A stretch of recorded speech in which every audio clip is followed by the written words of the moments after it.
And welcome to Talkenomics Live from Brooklyn, New York, soon to be renamed the Socialist Utopia of the People's Republic of New York. You've probably been following the news, by the way, and of course that the Democratic primary, because it's not the election yet. Only 30% of voters turned out in the Democratic primary, and the majority of them, something like 43%, went for the socialist candidate, who we told you a month ago, Zoran Mamdani. We said he was going to win. He had 50,000 volunteers. Now think about that. Now a little bit later on, I'm going to do my talk, and we're going to talk about Mr. Mamdani and the socialists and what the future in New York may look like. But we just got word, because the Zoran Mamdani administration plans to open grocery stores, city-owned and run grocery stores, and they're going to have a sale on Mao jackets and on the elders of the elders of the protocol of the elders of Zion. So make sure you get in line to get your discount at the Mamdani stores that will be opening up. We're going to go seriously on that topic at the end of the program. And quite honestly, if he can make New York City work better, then I will be the first to applaud. Clearly, I have my doubts. I'm not a fan. But if he's right, I will acknowledge it. And if the city is better for it in the future, I will acknowledge that. I'd be willing to put money on it. All right, so let's talk about that. We're calling this episode Health, Housing, Headache. I tell you, two of them in New York City is a headache every day. But let's talk about healthcare. And the reason we invited this first guest in is because when I used to cover the Labor Department job numbers, it's the first Friday of every month. You stand out there, you get the report 30 minutes beforehand, you're locked in a room. It's under lock and key. There's an embargo. Nobody's allowed to say anything. Then the TV people go out, they stand in front of a camera, and there's a countdown, then you can talk. Healthcare always on a trajectory of hiring people. You can't stop healthcare. But it makes you wonder, is healthcare potentially a threat to the U.S. economy? Because it's the question nobody seems to ask. That's where we bring in our first guest tonight. Will you please help me welcome into Talkenomics Eric Pachman. He is the Chief Analytics Officer at Bancreek Capital Advisors. You're in Santa Monica, right? Well, actually, I'm working remotely from Dayton, Ohio right now. So Dayton. I glamorous. love Ohio. Oh, wonderful. Yeah, I don't know about Dayton. I lived in Cleveland, and we can talk lots about Cleveburg, as I call it. I go back to Cleveland about twice a year. I got my soul in Cleveland. I grew up on the East Coast, but that's a different story. But let's talk about this whole thing with healthcare. Yeah. You've been writing about this issue, and I never would have thought healthcare jobs could pose a risk to the U.S. economy. So as Ricky Ricardo would say, start splaining. Yeah, so, I think to just give you the quick talking point, which I am just shocked how no one's talking about this right now. If you look at the last 2 years, and, as you mentioned, you tracked all the jobs numbers and got them even before they were out. I get them when they are out. And as soon as they are out, I put it into Tableau, and then I crank through all the numbers. And then I'm really trying to look down onto the industry level to kind of see, what's driving it. And then I put together a data visualization and provide that free to the public on Bancreek.com. It's just one of the many things we do. And, my background just happens to be in healthcare. I tried to run away from it as far as I possibly could get away from it. And now here I am. I started creating this. I created this dashboard probably midway through last year. And I look at it and I'm like, oh my gosh, like half of these jobs are healthcare this month. 80%, 60%. These just very, very big numbers. So now here we sit. As of May, which is the last data point that we have, if you look at the prior 2 years, 63% of all net new non-farm payrolls have come from healthcare and social assistance. So 63%, for context, that's only 17% of all employees work in healthcare and social assistance. So if you kind of go a little bit further and dig down on that, if you were to remove all of those jobs from the entire economy, from the private marketplace, we have added about 45,000 jobs per month, which I don't need to tell you is not a level that can sustain full employment. And right now, this could potentially have gone on forever, right? Yes, we're going to have issues with the budget, and we're going to have issues with, dramatically escalating expense and all the inefficiencies that I'm sure we'll talk about. But it's all been brought to a head right now with this one big, beautiful bill. Okay, I want to stop you right there. Yeah. Let's break this down. First and foremost, the people watching, want to let them know they can put their questions into X, Twitter, and we will make sure we ask Eric your questions. You can do this in YouTube as well. Just put it into the chat. Now, Eric, Yeah. if people want to read, because it's not like you're just doing one-off. You've been writing about this for a while. Yeah. If they want to follow you, should they go to the bancreek.com and they can see this stuff, or do they have to be a client? No, it's all free to the public on our website. This when we started our ETF business, and we put up our public advisory site. I'm just a nerd with this stuff. I love doing it. Okay. And we decided that we wanted to kind of to put up these data visualizations, write about them as well, explain this, and then hopefully using our writing as a case study, so people will go out and not believe what we're saying, but go and come up with their own views by having easier access to data that really should be available. Okay. So I'm going to repeat back. This is a technique I've been doing for years to make sure I'm hearing correctly, because most of us do not listen well. What I'm hearing you saying is that the job numbers and job creation in healthcare as reported by the Labor Department are somewhat misleading, and I would use the term ticking time bomb, posing a threat to the economy. Why? Well, because we have this bill now. And frankly, it's easy for me to sit here and criticize the bill, but we have a math problem in this country, right? I mean, if the tax cuts, the extension of the tax cuts are non-negotiable, and we want to have any hope at, at placating the fiscal conservatives, right? And not completely blowing up the deficit, you got to cut somewhere. And, it didn't take me very... Medicaid. And Mitch McConnell said, apparently, get over it.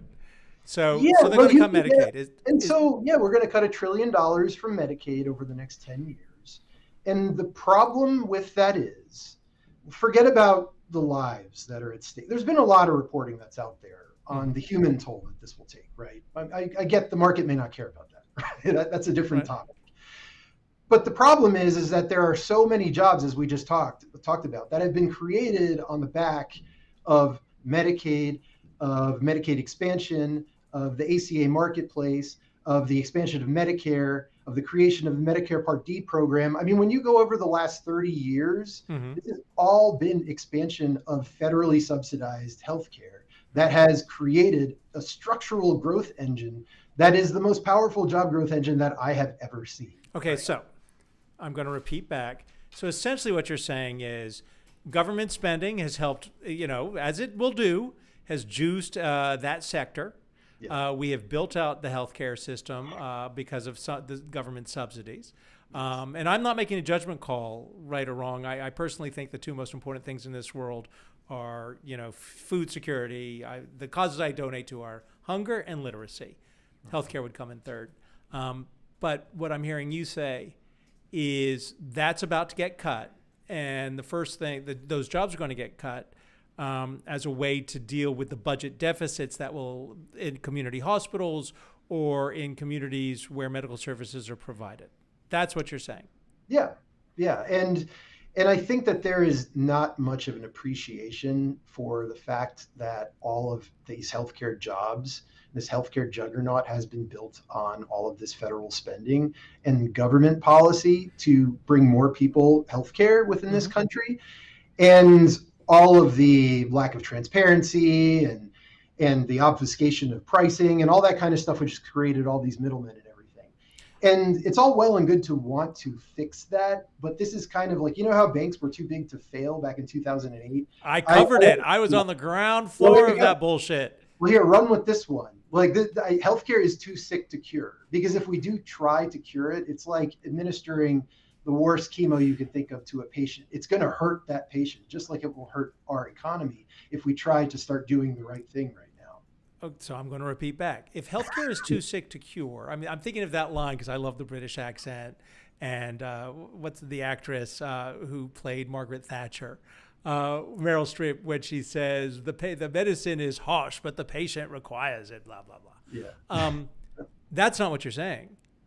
You're saying it can't be cured. So if that's the case, I please don't believe I think this, because in my soul, I do believe we are in some respects our brother's keeper, although you got to pay for it.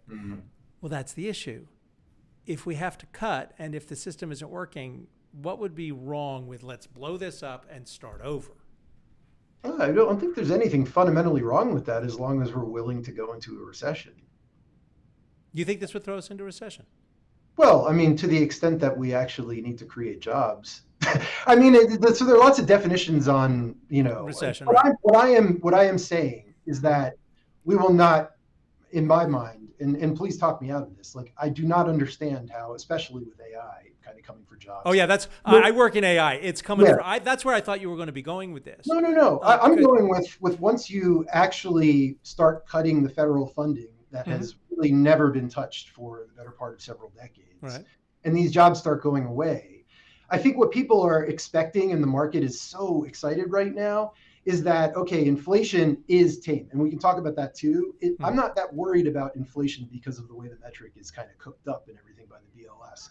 So if we don't worry about that and you get any teetering on jobs, then rates are going to get cut and people are going to party until they realize that all the jobs that have grown over the past 2 years, 10 years, whatever, have come from healthcare. And there really has been anemic job growth anyway without healthcare.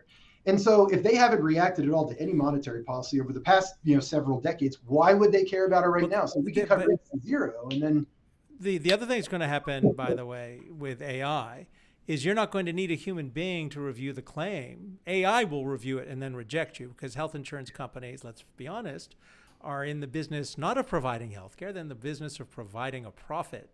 And health insurance companies in this country were not for profit until the early 70s. Is that accurate? Oh gosh. Okay, no, yeah. So no, I think it is accurate, but I don't know it as a fact. So let me ask you this. Okay, for investors, let's forget, I was watching the movie Margin Call, which is just dastardly, that's what happened. No one's gone to jail essentially for the 2008 financial crisis. That's another show we can do. How does an investor play this? Do you buy insurance companies? They're going to have great savings because they're going to be getting rid of people because of AI. Or do you not buy insurance companies because the clients they're getting through perhaps the Obamacare exchanges will no longer be able to get it? So I don't think that healthcare is investable at all anymore. And I shouldn't say anymore, but basically my philosophy as an investor is if there is a major unknown tail risk in a complex system that can lead to catastrophic failure of that system that I don't understand, I don't want to take that risk, right? The price to earnings multiples are meaningless to me. Like when you have tail risk that are out there like that. If you had pure plays within the space, maybe you could kind of convince me to do that. But the problem is they're not pure plays anymore. So if you want to invest in, say, like a healthcare insurer, well, they own specialty pharmacies and they own the PBM. And the PBMs are in the crosshairs of everyone right now, Republican and Democrat.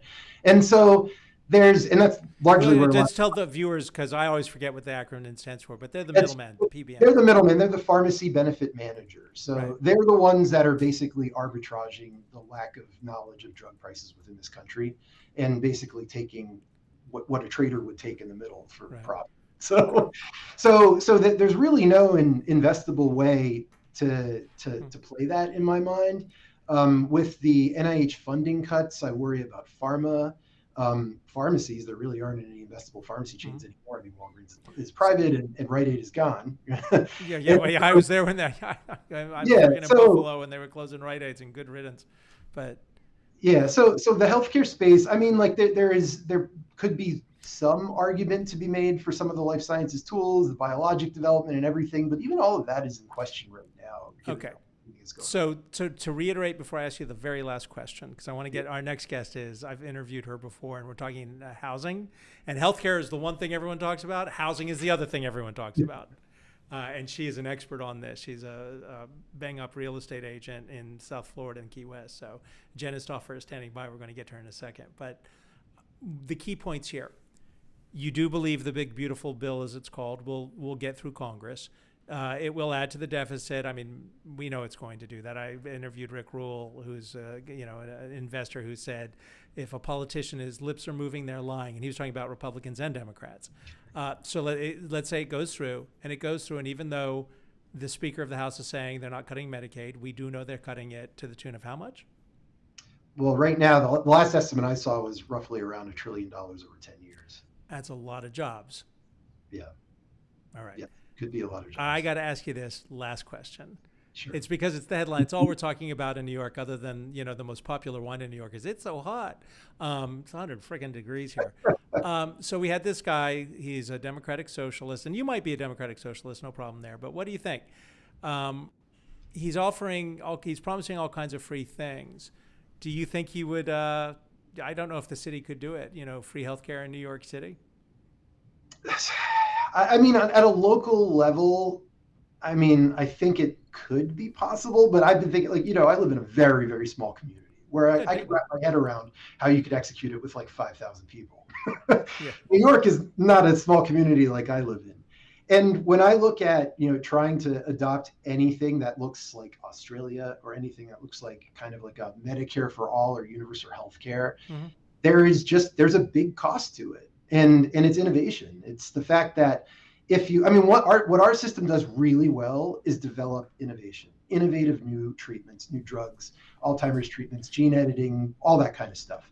If we try to take their prices, if we try to unravel this, you're going to have to sacrifice something. And in my mind, it's going to be innovation.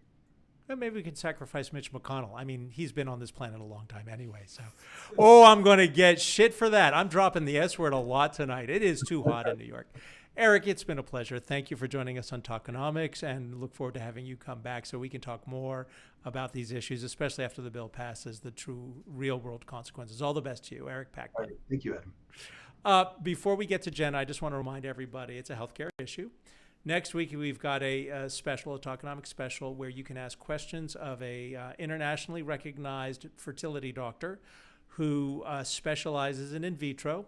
And when this individual was a young man, as many doctors in medical school do to supplement income, this individual was a sperm donor. It used to be $75 a pop. That was back in the 1980s. 1980s. Fast forward to today. If you're a couple, if you're an individual who's looking for in vitro, you can ask this doctor any question you want. He has agreed to that. Here's the caveat. Joining us in the show is one of this doctor's biological children who did not know. He knew these people were out there, but didn't know who they were. And the biological offspring found the doctor in an email that was titled, "I'm ready to meet you." That individual is going to join us too, and that individual is known in the South as a politician. So the two of them will be taking your questions about what is the experience like for the child who's brought into this world, who knows their parents but doesn't know perhaps their biological father or biological mother who donated the egg. It's a free-for-all, and you get to ask questions, especially if you and your family or your partner are trying to create a family. So that's July 2nd, Talkenomics. It's next Wednesday. But right now, we're talking housing, and I really appreciate Jenna Stauffer for joining us and sticking around. We were running a little bit late today. Jenna is a real estate agent with Sotheby's in Key West, Florida. And I've interviewed her before. And I got to tell you, folks, she called it. I did this interview for my other job, the one that pays the bills in my life. And she said, South Florida, we were talking about Florida, housing prices are going to come down a bit, not in like the hot cities, but for the whole state as a whole, start to come down a bit, and now might not be the best time to buy. So before we talk about all these issues, Jenna, has that outlook of yours changed? Because you called it. You were right.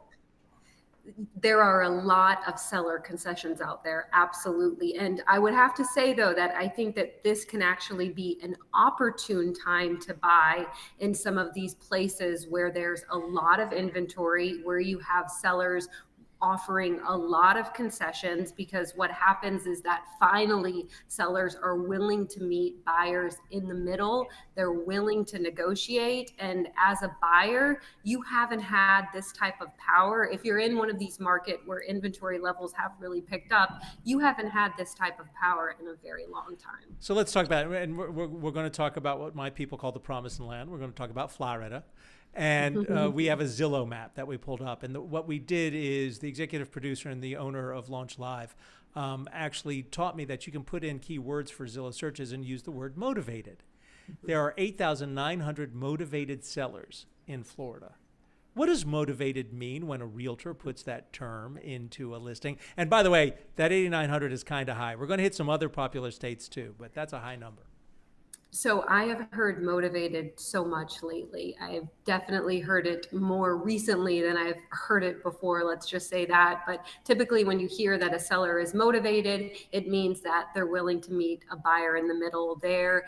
So they might have their house listed at a certain price. It doesn't mean they're going to sell it at that price. It means they want to get a conversation started. They want offers. They want to start negotiating. And it really means too that they're up to any offer. So I think in past markets, when there was such a lack of inventory, you almost were afraid to offer anything that was below asking price because you might offend the seller. And now when you hear motivated, that means, all right, give me what you got. Let's see if we can meet and come up with a deal and get this home sold. I like to point out that there are hot spots in Florida, for instance, Dade County. But even in Dade County, I've been watching condo prices in my mom's building. And she's in Coral Gables, which is very expensive now. When I was a kid, it wasn't. But then when I was a kid, we didn't have electricity there. Edison was just inventing it. But here's the deal. Home prices for existing homes still rose in May nationwide. 422,800 was, I believe, I don't know if that's the average or if that was the mean, but I just wanted to ask you, are you seeing prices come down, and if they are coming down, maybe not sufficiently because they're at highs that a lot of us have just never seen? You're so right on. So it's so market specific because there's so many markets that just have this uptick in inventory, these Sun Belt states, Mountain West states. So you are seeing downward pressure on prices. You have seen a drop in some of these metros that are located in these areas, but overall our prices are still up. We're appreciating at about a 1.3% pace of appreciation. The positive thing is that this is a much more modest pace of appreciation that we're seeing. So last year around this time, we were at about a 6% pace of appreciation. So now it's down to that 1.3%. There's still appreciation, but we need to see this more modest, this more sustainable pace of appreciation. Okay. Can I rephrase this for you? I was just doing with our last guest. Let me repeat what you just said. I'm going to use a conversation I had with my doctor who wants me to lose 20 pounds. If I were to say to my doctor, well, look, my pace of weight increase has slowed down and I'm not increasing my appreciation as much as I used to, I think my doctor would say, no, you need to decrease. Do we need housing prices to decrease to get this housing market back on fire? This housing market is stuck. We're on the third consecutive year now of really sluggish home sales. Prices got so high, they got so out of whack with income levels. So yes, we do need to see more sustainable prices. We need to see a more sustainable pace of appreciation. We do need to see prices come down because these wages haven't been able to keep up. We also need to see lower mortgage rates. We're in a really challenging housing market, and this was supposed to be the year we were going to get out of this sluggish housing market. And instead, people just continued to be hit with so many affordability constraints like these higher home prices. I have to apologize to a buddy of mine, Robert Keston, who wanted us to ask a question of the last guest about Medicare. Robert, if you're watching, I know you're where you are, so you could ask questions about housing prices in Florida. Jenna, you're in Key West. I remember as a kid, well, not so much a kid because we skipped school and we would drive down to the Keys. Well, I guess I just ratted myself out. But it was run down. But it was run down in a good way. It was, the Jimmy Buffett Keys. And then it went it's crazy ever since the cruise ships started docking there. Are you seeing price appreciation slow down in that market, or is it still crazy? We still have high prices, but we're seeing a lot of motivated sellers. I'll bring up that word again. The activity has really slowed. I would say that what's happened in this housing market is that buyer psychology has just really shifted. I think because the housing market is under so much pressure, you also throw in uncertainty to the mix, the economic uncertainty, the geopolitical uncertainty. And what's happened is buyers are much more hesitant. They're more cautious. cautious and they're really taking their time. So we have the demand down here, but we just have buyers that are just really dragging their feet before they make a big move. Let me ask you this, because I want to pull up, we've got the Zillow map up for Florida, but I believe we also put in motivated for the state of Texas.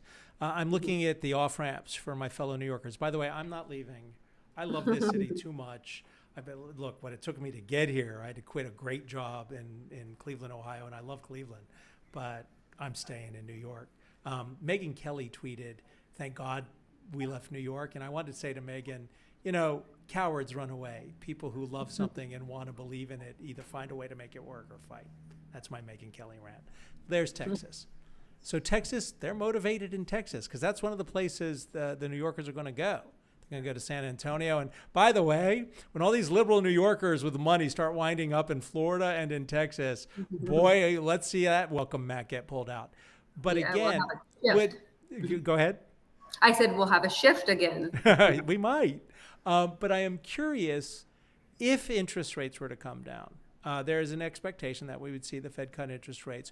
Would that necessarily, do you think, lead to a drop in mortgage rates and the machinations behind the 10-year and how this all gets worked out? At the end of the day, the banks have to figure out what their spread is and will they drop them. Would that ignite the market or would that just inflate prices?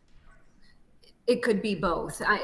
It's so hard to tell, and I really don't expect mortgage rates to drop much this year. And I think that a lot of people had come to terms with the fact, too, that mortgage rates are probably going to be staying around this level at least until 2026. So I think that it's good that people are starting to come to this reality that rates aren't going to be dropping down to the lows that we had seen a few years ago, and they're coming to terms with this new reality of having rates around this level. But lower rates would definitely help get the market moving. We just still need other factors also playing with those lower rates to get real movement in the housing market. Do you, I don't know what the ratio would be in your part of the world, but I know that there is a formula that people should consider, the rent to owning ratio, to determine whether it's better to buy or rent. And are we at that point nationwide where it just is better? I personally think it's always better to own because you control, even if you have a mortgage, if it's fixed, you know what your outlay is every month till it's paid off. Do you think we've hit that point nationwide where it might be better financially for people to rent than to own? I think for some people, it is better for them to rent than own. Sometimes it just doesn't make sense. I know that there was just a report that just came out today that was saying that in about 47 of the 50 most populous metros, you're having to use over 30%. So you're having to pay 30% of your monthly income over that for your mortgage payments. And you're not supposed to be doing that. You should be paying around 25, 30%. In some cases, people are having to pay 50, 60%. So I don't think for everyone it makes sense to own. I'm with you though. I'm obviously a big proponent of home ownership. I believe in home ownership, but for some people it just financially does not make sense. I did your experience, and I realize you deal with a different, perhaps, clientele. Key West is not the Key West of my youth. It's an expensive place, and the clients who are coming in, are they the kind of people who are cash buyers, or are they also doing mortgages? And what is it like when you have to have that discussion with certain buyers about either you need to set your sights a little bit lower or they aren't realistic?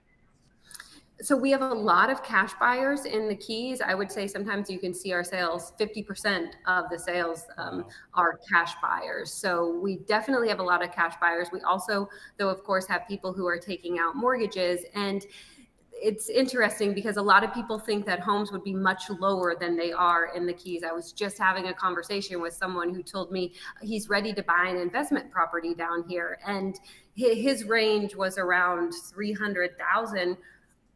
That's pretty non-existent in Key West. Yeah, he needs to go up to Cape Coral. Yeah, he's got to go to another part of Florida. But yeah, you have to explain to people. You have to explain, obviously, the median price of homes down here. And look, we are dealing with the same dynamics as other parts of Florida, but these prices are still high in the Keys. They're still holding up. I want to ask you, when we first met and I talked to you about this very issue, I think it was back in March, What is it like as a real estate agent, as someone in your profession? Because you're making a market, you're bringing buyers and sellers together when you get those deals done. Describe for me the excitement of that for you. Oh, it's an amazing feeling when you have the transaction that's closed. I think also for me, since I live down here in the Keys, so there's so many people that have like left their corporate lives and they've always dreamt of living on an island. So this has like been a dream for them. So not only am I getting to help them like purchase this home, but I'm helping them get to see like their dream come true, and it's an awesome feeling. My neighbors in Cleveland live in Key West half of the year, and they bought it was a townhouse. It's not on the actual island of Key West, it's the island right next to it, but it's all Key West apparently. Beautiful kind of townhouse, and fortunately it was built, it's high up, there's nothing under it but high up, because when it does rain sometimes it floods a bit. But it is beautiful, it's stunning, and I know what they paid for it, and I know what they could get for it now, and I'm like, damn. But these cash buyers today, any investor, whether it's real estate, whether it's stock, whatever, you want to get your money back. I suspect you'll get your money back, but will your investment grow? Because what we talked about earlier is the price appreciation is 1, maybe 2%. Doesn't sound, and if you're buying your dream, that's a different thing. But It doesn't sound like as an investment, just in that regard, it might be the best move for some people.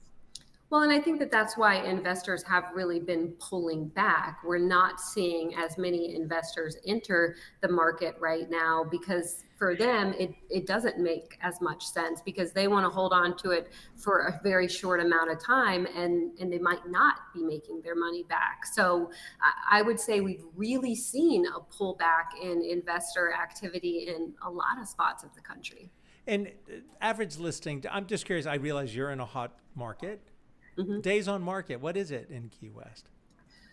I think we're at about, our average is around 60 days on the market. Oh, that surprises me. That's kind of normal, right? Yeah. Yes, we are pretty normal in terms of our average days on market. It does change, but I would say it's hovering around that 60 days on market. All right. Before I close up with you, is there anything you want to add about where you see, we've already talked about 2025 is probably still in play, but 2026, do you have any projections? Because you've been spot on. Well, what I really predict will happen. First of all, this housing market has really defied expectations. So whenever you think something's going to happen in this housing market, it always does the opposite. But I do predict that we will start seeing more of a correction. We'll see an adjustment in the housing market. I think that this will continue throughout this year. And I think that what could be happening in some Sunbelt states, some Mountain West states, we could start seeing this happening in some states in the Northeast, the Midwest. Those areas are doing really well right now because they have such a lack of inventory, but we could start seeing some of what's happening down here start to happen up there in 2026. Oh, the expectation after last night's primary, Democratic primary in New York City is that, housing values could fall for some people here. I would imagine the upper end, because if you're middle class, where are you going to go? But if you are it's the million and above, who are facing an increase in taxes. I imagine they're the people who might be calling you. Did you get any calls from people today? It's like, I'm thinking of leaving New York. I haven't received any calls yet, but I'm sure it will come. In your industry, are people talking about that there might be New Yorkers get ready? Yeah, absolutely. I mean, we did have such a migration of so many New Yorkers move here. And I think Florida is always going to remain really a hot spot for specifically New Yorkers. We might start seeing them come down rather quickly, but due to really our economic environment, due to our tax-friendly, our business-friendly policies that we really have in place, I think the economy in Florida, it's a well-oiled machine. And I think it really brings down a lot of New Yorkers. It brings down a lot of people in some high-tax states, in some states that aren't as business-friendly as Florida tends to be. My dad was a real estate, still with us, 93 years old, real estate lawyer in Miami. Used to refer to, and he doesn't have clients anymore, so it's okay, I could say this, used to refer to Palm Beach as God's waiting room. Not anymore. Not anymore. Jenna, last question to you. Where would you buy if you were to leave Key West? Well, I would say that, I don't want to leave Key West, so that's hard to answer. But obviously, I think that there's some amazing opportunities out there in the Midwest. So there's some, definitely it's more affordable in those areas. So I think you can get much more bang for your buck. But then also, I would be looking in areas that have this uptick in inventory, because again, I think when you see a shift in the market, when you start seeing a market be have so much more sellers than buyers, that's where the opportunity lies. So that's where I would be looking. Okay. Jenna Stauffer, it is a pleasure to speak with you. Thank you for sticking around as we got through the technical issues at the beginning. All the best to you and continued sunshine. It's hotter here in New York than it is in Key West, so continued sunshine and good things at your end. Thank you so much, Adam. Appreciate you having me on. Catch you later. At the beginning of the program, I botched my joke, but I still believe there will be a fire sale on Mal jackets and the protocols of the Elders of Zion once they open up these New York City stores. That's one of the things that the Democratic Socialist, who is going to be the candidate for the Democrats in the mayoral election in New York City, Zoran Mamdani, has said he wants to open up in New York City, city-owned grocery stores. Okay. He also wants to raise taxes on the wealthy, and he's talking about raising income taxes on people who, he hasn't said the amount, where it would go up. But let me just give you some figures real quick. In New York City, and this is coming from the Independent Budget Office, 48% of the income tax is paid by 1% of the population. And that 1%, by the way, that's $1 million of income or more. So these are people who have money. But as we were talking with Jenna, they don't have to stay in New York. I think they should, by the way. I love this city. But money can go wherever it wants. So then the question becomes, do you raise taxes on people making $250,000 to $1 million? Because that's the next protocol. What happens to those people? Because in New York City, believe it or not, $250,000 to $300,000, if you're a family of four, you're living well, but you're not getting a second home in Key West. So where do you do this? And by the way, income tax revenue, again, from the Independent Budget Office, this year is going to account for, at least last year, it accounted for something like 22% of the revenue to the city. It was $16.2 billion. We have a $104 billion budget last year. The majority of tax revenue, and tax revenue is only 65% of New York City's revenue, comes from the real property tax. So game this out, because Mr. Mamdani wants to freeze rents. Roughly 2 million people, 1 million apartments, 44% of the apartment stock, freezing the rents. No one's disputing that it's too expensive to live here. We need to address these issues. But if you freeze the rents and the people who make their living by managing apartment buildings, I would say building apartment buildings, and they are building apartment buildings here, but not to the level you need. How do they continue to pay that, 44% of the revenue, tax revenue, if the values are dropping because rents are frozen? This is something that needs to be addressed. Not saying it might be the wrong thing to do. I personally think it is. But as I said also at the beginning of the show, if Mr. Mamdani does win the election in November, and if he makes things work better in New York City, all power to him. But here's where 3 weeks ago, I said, wake up Republicans, where are you? Now I'm going to say, wake up Democrats, where are you? Here's the thing. What Zoran Mamdani and the Democratic Socialists are proposing is old. It's out of the early 20th century. They want to nationalize business. It's in the preamble to the Democratic Socialists. Nationalize business. He wants to defund the police. You can see all of this online. This just doesn't work. It's old rhetoric. And with the Republicans, just saying we're going to cut taxes on everybody isn't a magic cure-all, especially since we know, as we've discussed at the beginning of the program, and as if you read reputable or news outlets, or if you speak to investors like Rick Rule, if a politician is moving their lips, they're lying. We know that the tax bill being negotiated in Congress is going to raise the deficit $3.5 trillion. They're going to have to cut somewhere. We know that. So those are old ideas. What we need, what those of us in the center want and need, are new ideas to deal with the issues of today. How do you deal with inflation? How do we deal with these issues? Because what we did in the past might have worked in the 1930s, in the 1960s, in the 1980s. But they're not going to work today because there's going to be a lot of unemployment coming in the future with AI.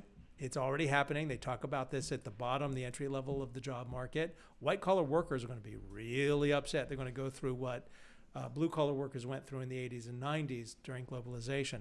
So how are we going to deal with all of that? Because if we try to use 20th century solutions for 21st century problems, it ain't going to work. So, Mr. Mamdani, when you become mayor, if you become mayor, because only 30% of the electorate voted in the Democratic primary yesterday, but if you win and your policies work, I will be the first to shake your hand and applaud. I don't think they're going to. All the best to you. We'll see you next week on Talkenomics.